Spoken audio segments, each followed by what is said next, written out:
October 26, 2017, Washington, when a reputable poll recently found that nearly half of American voters, 46%, think the news media are fabricating stories about President Trump, alarm bells went off. Mr. Trump's constant cries of fake news must be working, some surmised.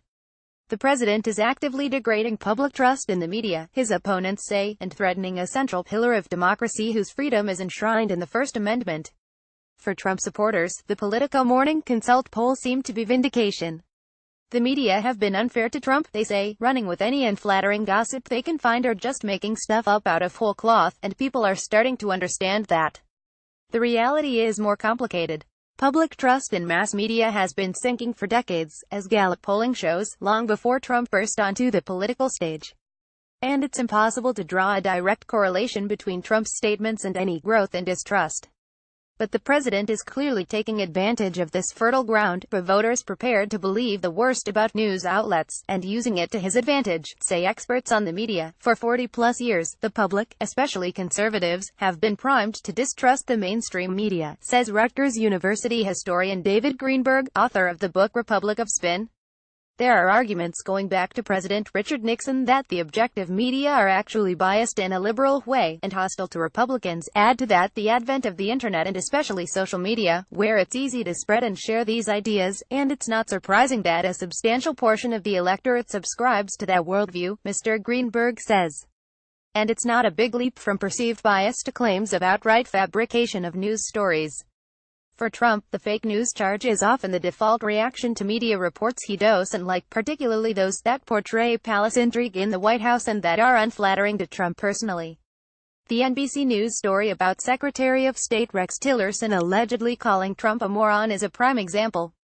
Trump vehemently disputed the story, although Secretary Tillerson has never directly denied making the remark. But the reality is, Trump seems to love reporters as much as he hates them. The media, after all, fueled his rise to the presidency, covering one eye-popping Trump event after another during the campaign, and leaving the other candidates starving for oxygen. Now, as president, he is treated to round-the-clock coverage, chronicling his every public performance and giving him a ready platform for attention. In fact, Trump seeks out the company of reporters more than many of his predecessors. When traveling on Air Force One, he comes to the back of the plane to schmooze with the small traveling press corps on about every third trip, say reporters who travel with him regularly. That is far more than President Obama ever did. Trump also, of late, has held impromptu press conferences that are unprecedented in the modern era. Last week, with little advance warning, he took to the Rose Garden to answer questions for 45 minutes. On Wednesday, he stopped for 15 minutes on the South Lawn, before boarding the presidential helicopter, and fielded questions from reporters.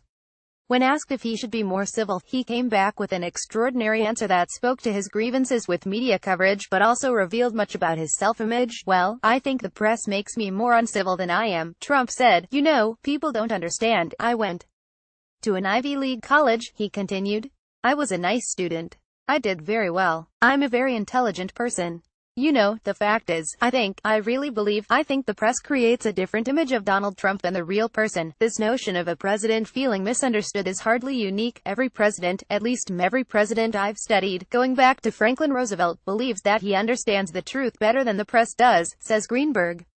When stories reflect the president's spin, or view of things, the president thinks the press is doing its job, he says. When reporters question it, and include dissenting voices in their stories or point out faults with the president's claims, he thinks they're editorializing or lying. Reporters, who consult multiple sources, and provide other points of view, think they have a better purchase on reality.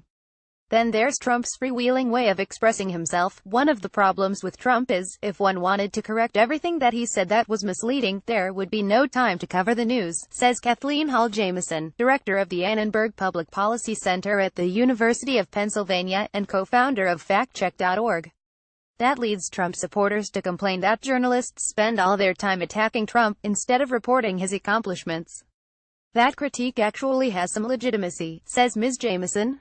Low unemployment, a booming stock market, sweeping deregulation across many government agencies, and the seating of a conservative justice on the Supreme Court are all part of the Trump record that the president and his supporters feel are getting short shrift in the media. Jamieson also advises that the media refine how it fact-checks Trump. Don't restate the false information in the process of trying to correct it, she says, because that actually reinforces the incorrect information. And it's best to avoid repeating the phrase fake news. Call it viral deception, says Jameson. Fake news means anything Donald Trump doesn't like. You don't want to delegitimize the word news by calling it fake.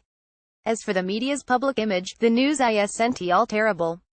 A June poll by Gallup found that U.S. confidence in newspapers is still low but rising. The same poll found that confidence in TV news is also up, albeit from a record low of 18% 3 years ago. A Quinnipiac poll released October 12 also had some good news for the media, along with some bad. While American voters disapproved 60% to 35% of the way the media covered Trump, they also disapproved 59 to 39% of the way Trump talks about the media. But on the question on whom voters trust more to tell the truth about important issues, the media beat Trump handily, 52% to 37%. Ultimately, for many voters, Trump's cries of fake news have become such a constant refrain that a lot of Americans are just tuning them out, says Carlin Bowman, an expert on public opinion at the American Enterprise Institute. People have made up their minds about Trump, about the media, about so many things, Ms. Bowman says. Washington just seems like a sideshow to most people.